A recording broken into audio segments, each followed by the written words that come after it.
So this series, May to the end of August, is called At the Table with Jesus. And it's the idea that Jesus did a lot of his teaching around a mealtime, dinner, lunch, breakfast. And so we're looking at some of these teachings. So far, we've learned a couple weeks ago, this was the big criticism of Jesus by the religious leaders. Why do you eat with tax collectors, with tariff collectors, and with sinners? And Jesus said, it's the healthy that need a doctor. So we talked about how we're all spiritually unhealthy, and we have to have Jesus as our spiritual doctor. And he said to them, you need to go read your scriptures again. He said, what's really important in the kingdom of God is this: I desire mercy, not sacrifice. An acknowledgement of God and who he is rather than burnt offerings. Go ahead and do those things, but where's your heart? Where's your heart towards me? Where's your heart towards the people around you? And Micah 6:8 is a reflection of this as well. He has shown all you people what is good. What does the Lord require of you? I would say, Jesus would say, to sit and eat with sinners, to act justly, to love mercy, to walk humbly with your God. So today we're doing a big meal. It's not just a table. We're talking about up to 15,000 people probably at this. Your Bible says the feeding of the 5,000.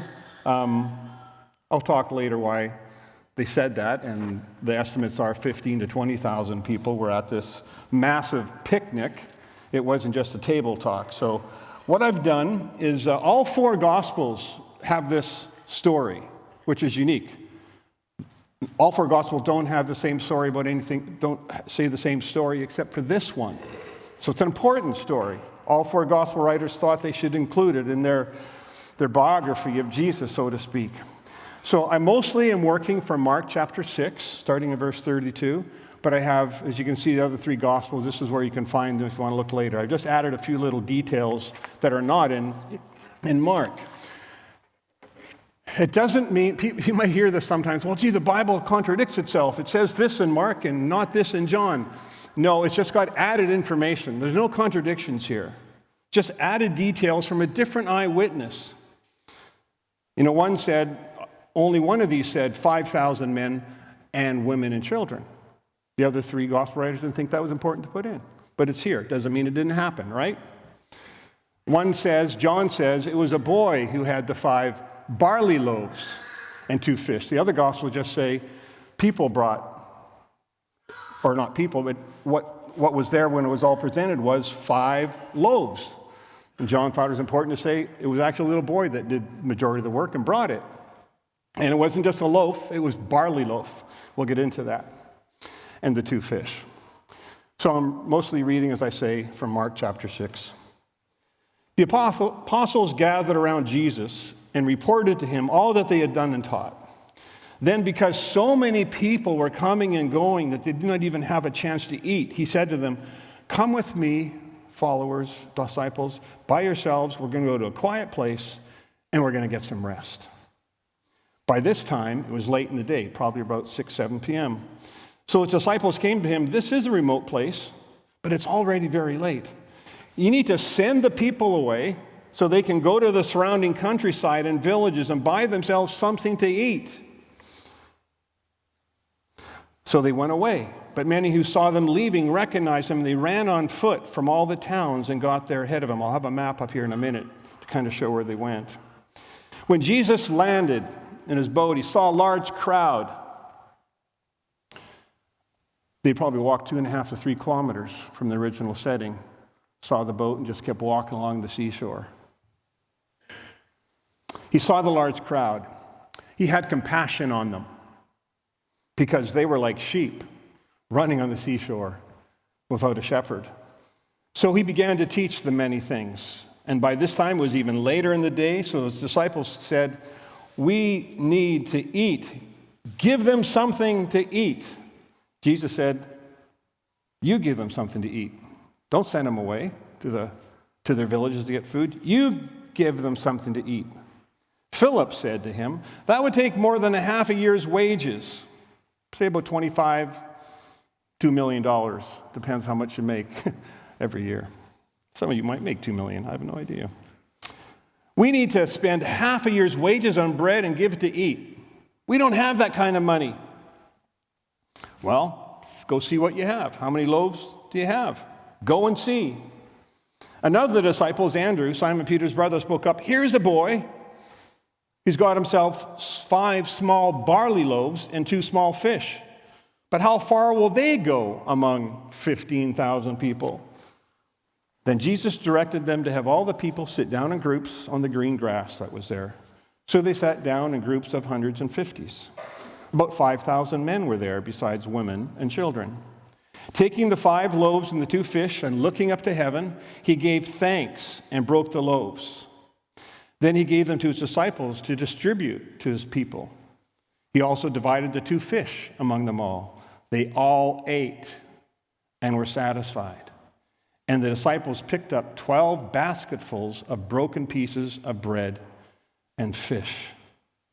After the people saw this, that Jesus performed, the sign that Jesus performed, they began to say, surely this is the prophet who is to come into the world. And Jesus, knowing their intent to come and make him king by force, withdrew again to a mountain by his side. So here's a map of the area. I'm not sure how big it'll show up here. There we go. Top corner is Capernaum, and the area is called Heptapagon. We'll do it that way. Heptapagon. And this is a very important fishing area. This is where the fishermen hung out. This is where people went. And it's the Hept idea. There's 7 springs here. It was a vast area of land, rocky with patches of green pasture. This is the same shoreline where Jesus would have walked and called some of the people to follow him, Simon, Peter, and Andrew, and James, and John. This was their fishing port, so to speak. And at the time of Jesus, the abundant spring water flowed in the lake from here. Still today, they do attract a great quantity of fish, so the shores of the lake between the Heptapagon and Capernaum are the richest for fishermen. It's easy to see Jesus sitting in a boat here in one of the little bays with crowds sitting on the shore. I had an opportunity in 2020 to go here. The church sent me on a beautiful learning expedition to the Holy Land. And we spent some time in Capernaum and envisioned the bay that Jesus was in a boat speaking. And they've done acoustics there, and you could have acoustic tests. You could have 15,000 people on the hillside listen to a person speak out of a boat. Beautiful place. There's 2 churches on that site now. This area of the Sea of Galilee is important too. This is where Jesus had his 3rd post-resurrection appearance. This is where he had his heartfelt conversation with Peter. He said, "Do you love me?" 3 times. Jesus, as you remember, had gone against Jesus 3 times, said, "I don't know you." "Do you love me, Peter? Feed my sheep." "Do you love me, Peter? Feed my sheep." "Do you love me, Peter? Feed my lambs." So these demanding crowds were so insistent they had no time even to eat. Jesus needed to leave. He needed to go to a lonely place. That was the idea here. After doing all this ministering all day, I need to go to a recharging station, so to speak. I need a spiritual recharge. Their need was for a solitary place. I think there's some application right here for us. It's from the life of Jesus and how he wanted his followers to be. You might want to call it the rhythm of the Christian life. Continuous going into the presence of God, then going into the presence of people, coming out from the presence of people, and going back into the presence of God, and going back and forth. It's like sleep and work. You can't work unless you've had your time of rest, and sleep will not come unless we have worked until we're tired. So this is the rhythm the Son of Man needed to do, to go to a remote place. He often retreated to a solitary spot, a garden or a mountain. So this is something we need to practice. We cannot work without rest, and we cannot live the Christian life unless we give ourselves some time with God. And this is what he's teaching here, going to a place. But there was a great need, so he saw the need. I think maybe of the verse that he spoke to the disciples when it was lunchtime, and he was talking to the woman at the well, and they all said to him, "Hey, you should be eating." It's lunchtime. You should be hungry. And he said, I have food you know nothing about. My food is to do the will of the Father. So here they wanted to go to a remote place, but they saw the needs of the people. They were like sheep without a shepherd, so they ministered. And after that went to a retreat place to recharge. If we have no contact with the Lord Almighty, we will not have ministry contact, the kind that God wants with people. So we meet with God in the secret place, and we go serve others in the rest of our life. And then we see here the people's need for a shepherd. Jesus was moved with compassion at the despair he saw in the crowd. Perhaps he saw them running from one place to another, just looking for some answers. Probably not looking for food at that point, but they wanted to hear more from Jesus. Do we have that kind of hunger and thirst like they exhibited? He looked at them. He saw they were desperate. They wanted so much. What he knew alone, only he could give them. And so he says they're like sheep who had no shepherd. He said this again in the last week of his life when he looked out over Jerusalem, and he wept. They have no shepherd. They're like a sheep without a shepherd. So he began to teach them. And it's important that we understand what he's getting at. A sheep without a shepherd can't find the way. Left to ourselves, we'll get lost in our spiritual life. A sheep without a shepherd cannot find its pasture and its food, and we're going to spiritualize this. In this life, we're bound to seek. We always are looking for soul food and meaning in life, something to satisfy this inner desire we have for meaning and purpose and good things. And Jesus is the shepherd to fulfill that. We need strength to keep going. We need the inspiration that he gives to lift us out of ourselves and above ourselves. And a sheep without a shepherd has no defense against the dangers which threaten it. Can't defend itself from robbers or wild animals. And spiritually, there are dangers to your soul and to my soul. There's a lot of wrong teaching out there in this world. The wrong teaching of understanding who God is. To find your own spirituality. Jesus says, no, I'm the shepherd. I'm the way. Don't go thinking there's a special spirituality and you just got to unleash and find it. There's not a little God in you waiting to come out. The creator of this universe wants to come in and be your shepherd. Think of last week. Why do you eat with sinners and tax collectors? And his answer was to give a couple parables. One of them was, let me tell you about a lost sheep. I go after them. And even in this one too, again, they are without a shepherd. So this is Ezekiel 34. When Jesus saw them running on the beach from one place to another, he's thinking of Ezekiel 34, I believe. It's the backdrop of what Jesus is thinking. I see people. Jesus says, I see alive people. But I also see dead people. Dead inside. Dead in their soul. And that's what the last parable in that series was last week, is the lost son. The father is so excited because his son was now dead, spiritually dead to him, but now alive, lost but now found. So when Jesus sees people, he sees them dead in their sins. They're without a shepherd. And he says, this is what the sovereign Lord wants from a shepherd. And he says, woe to you shepherds of Israel who only take care of yourself. You need to take care of the flock. Should shepherds take care of the flock? Yes. But the sheep have scattered because there's no shepherd. And that's what Jesus saw on the seashore. My sheep wandered all over the mountain and on every high hill, and no one searched or looked for them. But I myself will search for my sheep and look after them. That's what Jesus is saying.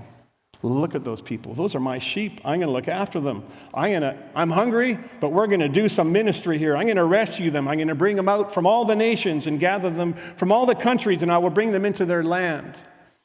I will pasture them on the mountains. They will lie down in good grazing land. I will tend to my sheep. I will search for the lost. I will bring back the strays. I will care for the injured and strengthen the weak. This is the heart of Jesus as he saw these people running to be able to hear from him. Are we like that? Are we running to Jesus to get that spiritual food that he offers? So let's move on to what the 5 loaves and 2 fish were about. So it was late in the day. Send the people away. They can go to the countryside and look after themselves. They can go buy themselves something to eat. And he said, you give them something to eat. No, that's going to cost way too much. So 2 reactions to human needs that we see in this story. Do nothing or do something. That's all of us have that reaction when we see a need. Sometimes the need's too great, we don't even try anything. The disciples saw how late it was, how tired and hungry they were and the crowd was, and they said, send them away so they can go find something to eat. In effect, they said, these people are tired and hungry, get rid of them. Let someone else worry about them. Jesus decides not to do nothing. He decides to do something. He says, you give them something to eat. They're, what? We got to do something about it, so we're going to do something about it.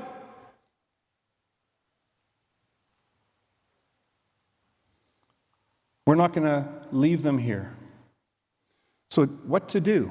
What did Jesus do? Just get creative with me and think of the options. If you're Jesus and you've got 15,000 hungry mouths that are hangry, so to speak. Option 1, he could do this, he could overrule their appetite. He could just take it away. He's capable of doing that. He created the appetite system, I'll call it, and he could stall it. He could put it on a governor and say, it's stopping here, and then once you get home, the appetite will come back. It's option 1 for the creator of the universe. Option 2, he could just bring it down from heaven, like we read in the Old Testament in the desert. He could have looked at all those rocks and pebbles on the seashore and turned them into bread. He could have done that as the creator of everything. Option 3, he could have created money, put them on their way, give them a gift certificate to Superstore. Way you go. Option 4, you could call DoorDash and have it sent in from the villages. They didn't have DoorDash, so that wasn't really an option. But the option that he chose was to involve them. He could have done all these things, but he wanted the disciples to be part of the experience. He wanted to involve the young boy. What do you think this did to that young boy? I love it that John mentions this. He brought 5 barley loaves and 2 fish. So what have you got? Well, we got 5 loaves. Barley loaves were the food for the poorest of the poor. Barley bread was the cheapest and the coarsest of all bread. And they had 2 fish, would be about the size of sardines. So you got this little salt fish eaten within a little bit of a dry roll. I don't think the disciples thought this would work. It was not the best loaf of bread from the bakery. It was not a delicious sockeye salmon. But Jesus took what was there and did something with it. In the hands of Jesus, little is always enough. We may think we have a little talent, a little substance to give God. But he says, no, just give me what you got. There's no reason for a hopeless pessimism such as the disciples had. It's worth it. So sit down, people, in groups of 150. The word used for sections here is a very pictorial word, the groups or the sections. It is a normal Greek word for the rows of vegetables in a vegetable garden. Divide them up into rows. Not sure why, but maybe just when you looked at these little groups, you saw pockets of people, 15,000 people divided into groups of 50 and 100, all eating from the origin of 5 barley loaves and 2 little sardine-type fish. Interesting, it says Jesus gave thanks. Just want an interesting comment here. I'm not saying you should challenge the way you pray for a meal, but a lot of times we ask the Lord to bless this food. It's not what Jesus does. He doesn't ask to, it's about blessing God and thanking him for the food. It's not about blessing the food. This would have been the common thing a Jewish person would have said. Blessed are you, O Lord our King, King of the universe, who brings bread from the earth. Jesus blessed God. He thanks God. He doesn't bless the food. And what is stressed at the end of it all is the lavishness of the supply. The people ate as much as they wanted, far outstripping the amount that half a year's salary would have supplied. It's almost like when they said it's going to cost, a lot of money. He's going, you'll see. You'll see. So this miracle, this option that Jesus chose to do it this way, involving the disciples and taking what was there and making it big, shows the power and the authority of Jesus to create. Jesus already knew he would provide for the people's hunger, even before he asked Philip what should be done. He was God in the desert. He was like Moses providing manna in the wilderness. That was nothing compared to what I'm going to do here on the beach. Here was God in the flesh, the creator of all things, providing material resources needed to sustain physical life. He involved the people. He did this also at the wedding in Cana. He had them fill the water pots with water, and then he turned it into wine. Disciples participating in the miracle. He wants us to be involved in his work, in his miraculous work, as individuals, as groups, as a full church. So we got the sharing. And it wasn't adequate. But the provision of food, even as spectacular as the miracle was, is not the main point of the story. Jesus will go on later in John chapter 6, and I'll be speaking about that next week, about the bread from heaven, the manna from heaven that really satisfied. Because this crowd will only be satisfied until their hunger pains hit them again in the morning. This is just a temporary thing, but it's a sign. I want to show you who I am and how I do things, and I do it through my people. Just as we cannot keep ourselves alive without taking in food from the outside of our own bodies, we cannot sustain ourselves spiritually without taking in the spiritual food from outside of us. We don't have the spiritual food in us. We don't have it. It's from outside. It's from Jesus. So at the end, it says they took up 12 baskets. Any significance to 12? Here's the deal. No Orthodox Jew, which these people were, would travel around without their basket. Many of you do not travel around without your pack, your knapsack, or your water bottle. They walked around always with a wineskin full of water and a basket. And the Romans would make fun of them, these Jews with the basket.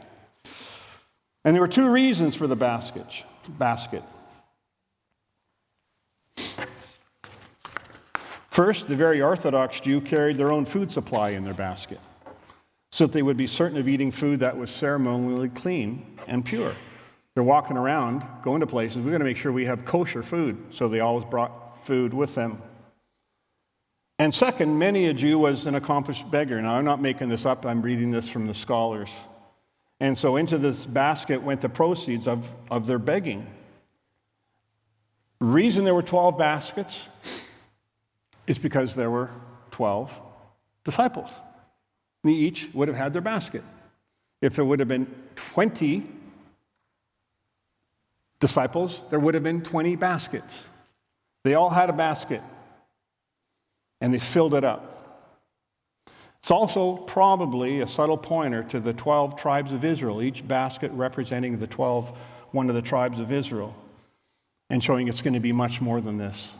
We're not just going to preach the gospel to Israel, to the 12 tribes. We're going to all the nations. There's going to be a mission to go around the whole world.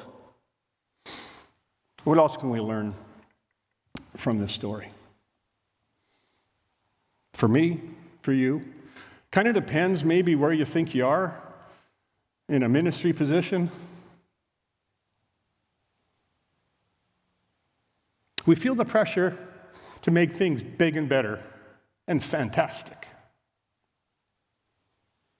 We believe things always got to be bigger and better and stronger every year, and the pressure builds. Here's a miracle story. To just be the young boy. We are not to be Jesus in this story.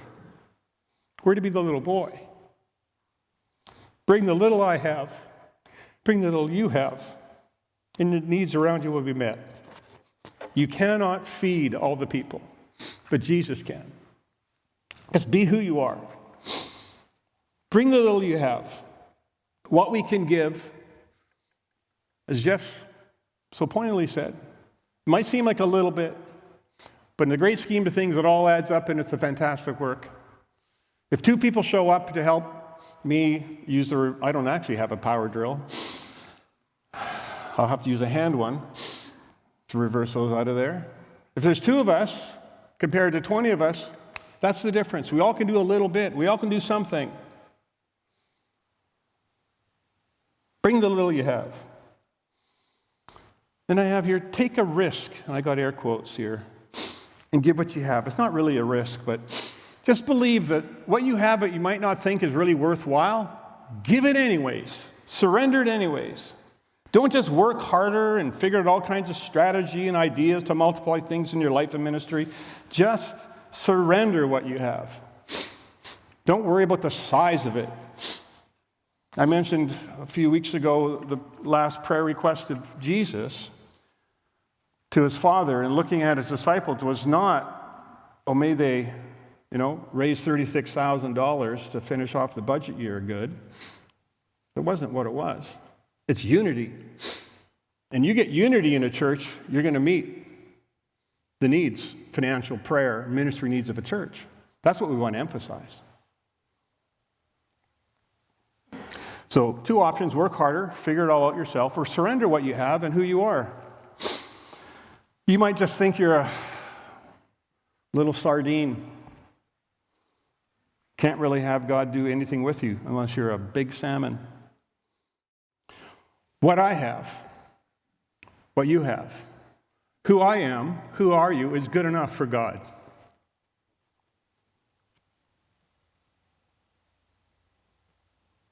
Surrender what you have.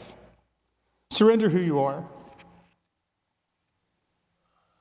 I believe Paul prayed to be more than what he was.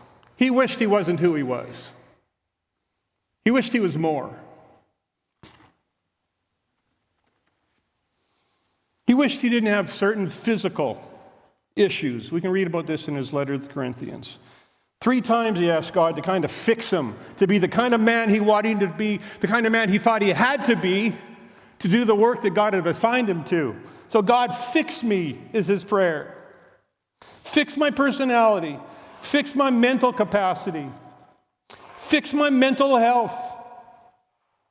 I'm not all that I wish for.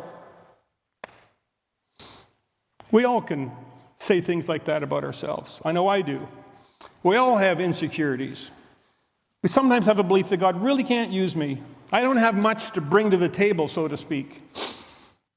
And what this is telling us, just bring your coarse little loaf of bread and 2 bad-tasting sardines.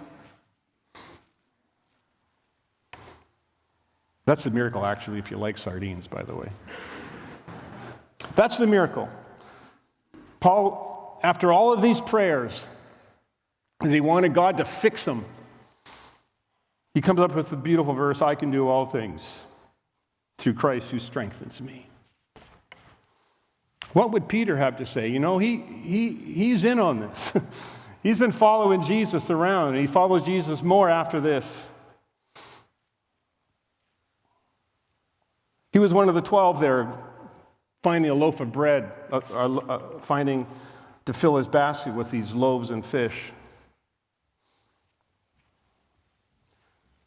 So we look through his letters. What did the impact of him being at this story, at this event, do for him?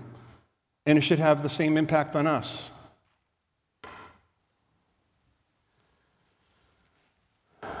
I'm sure this is one of the miracles that caused Peter to rethink. who he was and what he had to offer to God. So here's what Peter wrote in a few places. His divine power has given me everything, has given us everything we need for a godly life. It's not about the size of your fish, the number of your loaves. It's his divine power. He says we participate in the divine nature. He may have got that idea of participating in the divine nature by being at the feeding of the 15,000. He was there. He was involved. He wasn't out of it. But it was the divine nature of Jesus that did it. And it's the divine nature he still participates in to see wonderful things happen in his life. He said this in 2 Peter chapter 2. Like newborn babies, crave pure spiritual milk, so that by it you may grow up in your salvation, now that you have tasted the Lord is good. That's what he saw. People tasting bread and fish, but tasting Jesus as well, and wanting to continue to follow him. Grow up. You've tasted the Lord is good. Keep going. That's in 2 Peter 2, 2 and 3. 1 Peter. Thank you. Is your name Peter? No. Seth. First Seth.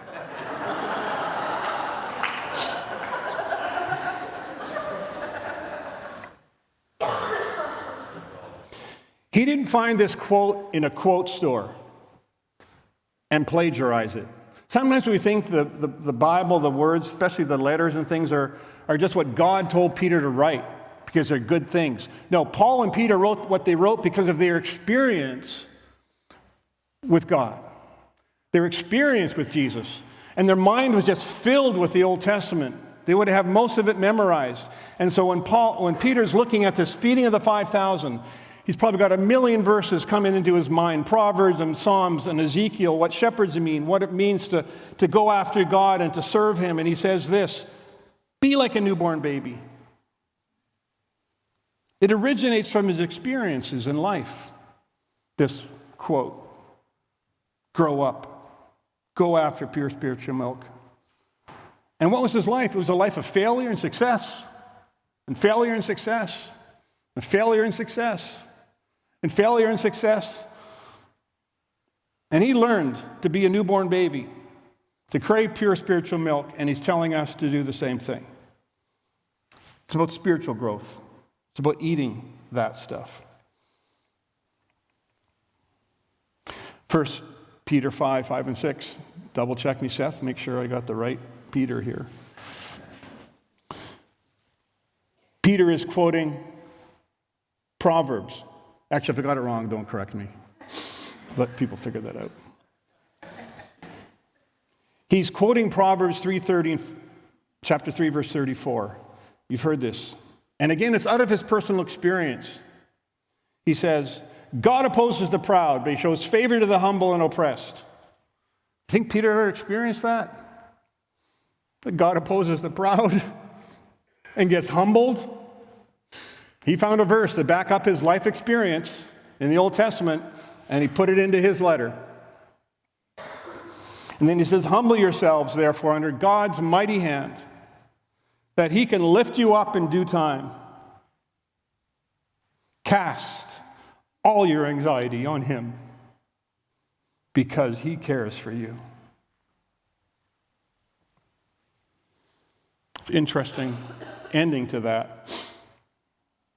Sometimes our anxiety is we're not enough. We don't have it. Cast it on him. And that takes us to the last verse that John gives us.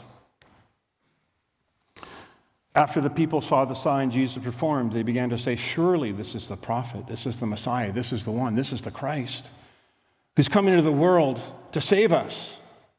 Jesus, knowing that he intended to come and make him king by force, he withdrew again to a mountain by himself. It wasn't time.